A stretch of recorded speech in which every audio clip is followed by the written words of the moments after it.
हाँ, ताने मारे जाते थे, पर मेरा परिवार, मेरे दादा का परिवार स्ट्रॉन्ग था। उन्होंने मेरे को भेजा, ताने सुने नहीं, बोला कि हमारी बेटी तो खेलने जाएगी। तो वो इसलिए भावुक हुई कि अपने लिए कुछ कर दिखाए।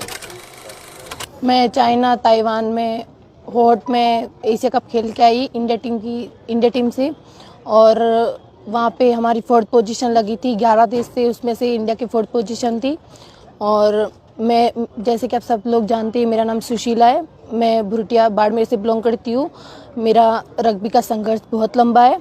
मैं अपनी मतलब इंडिया खेलने से ये सबको बताना चाहती हूँ कि और भी मेरी जैसी बहनें, भाई बहन तैयार हो, जो भी इंडिया लेवल तक खेले, उनका भी इस तरह माला पहनाकर स्वागत होगा।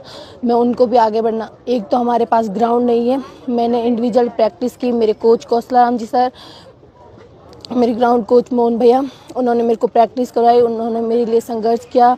उन्होंने मेरे लिए ग्राउंड किराए पे, ग्राउंड 1,25,000 एक वर्ष के देकर ग्राउंड किराया लिया। उन्होंने मेरे बहुत, और स्कूल स्टाफ का मेरा बहुत ज़्यादा सहयोग रहा। सबसे ज़्यादा मेरे मम्मी पापा, मेरे दादा दादी का रहा, जिन्होंने मुझे विश्वास करके इतना दूर भेजा, चाइना तक।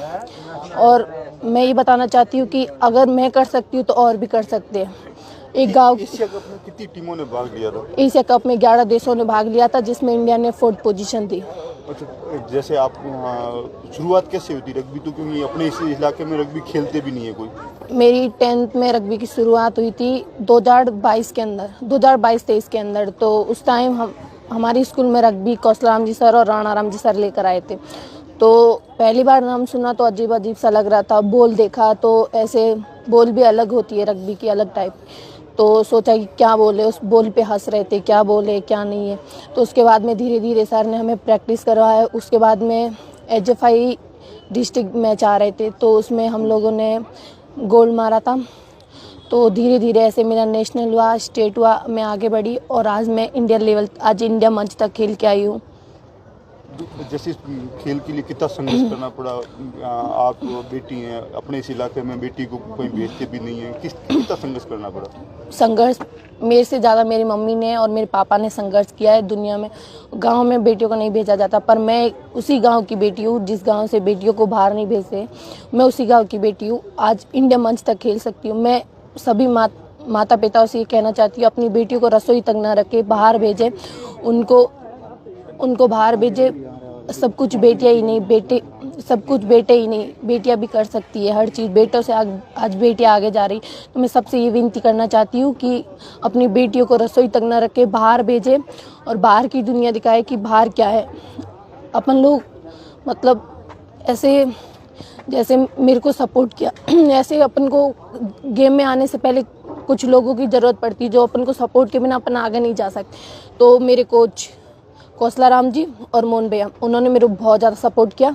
रग्बी संघ बाड़मेर सचिव सेक्रेटरी कौशला राम जी, उन्होंने बहुत ज़्यादा सपोर्ट किया। किरण मैम है, वो भी बहुत सपोर्ट करते, गीता मैम वो भी बहुत सपोर्ट करते। और सबसे ज़्यादा मैं स्कूल से दो HFI नेशनल के लिए हूँ, तो मेरे स्कूल का बहुत ज़्यादा सपोर्ट रहा है।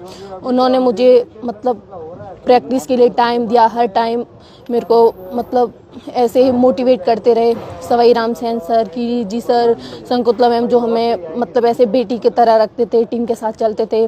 महेश जी दवे सर, जो हमारे स्कूल में PO है, वो भी बहुत ज़्यादा सपोर्ट करते थे। ऐसा बता रहे हैं कि आप ग्रामीण परिवेश में जब भी आप खेलते थे तो आपको और आपके परिवार को ताने मारे जाते थे? हाँ, ताने मारे जाते थे, पर मेरा परिवार, मेरे दादा का परिवार स्ट्रॉन्ग था। उन्होंने मेरे को भेजा, ताने सुने नहीं, बोला कि हमारी बेटी तो खेलने जाएगी। तो आज उसका रिजल्ट है, मेरे मम्मी पापा को और मेरे दादा दादी और मेरे परिवार को ये मिल रहा है। मैं आज इंडिया मंच मैं ये फील करती हूँ कि एक गांव की बेटी इंडिया मंच तक खेल सकती है। हमारे पास अभी ग्राउंड तक नहीं। अगर मैं सबसे निवेदन करती हूँ, अगर मेरे को एक ग्राउंड मिल जाए तो मैं इस गांव से और भी मेरे जैसे प्लेयर तैयार कर सकती हूँ। आप जैसे रेलवे स्टेशन में आज सुबह आए थे तो उस समय भावुक हो गए थे, आप परिवार को देख के और पूरे जो स्वागत देख के भावुक हो गए थे, ये क्या वजह थी? ये मतलब ऐसे होते कि मैंने संघर्ष किया उसके लिए, तो उस संघर्ष में जाके मैंने उस दुनिया में कदम रखा जहाँ संघर्ष की दुनिया, तो उसमें मतलब कि मैंने अपने लिए संघर्ष किया। तो वो इसलिए भावुक हुई कि अपने लिए कुछ कर दिखाए और अपने मम्मी पापा को अपने लिए खुशी जताते हुए देखकर। आप जैसी बेटियों के लिए क्या संदेश है, क्या मैसेज देना चाहते हैं? मैं ये देना चाहती हूँ कि अपने मम्मी पापा का हमेशा भरोसा बनाए रखें, बाहर जहाँ पे भी जाओ, और अपने मम्मी पापा के लिए हमेशा मेहनत करते रहें।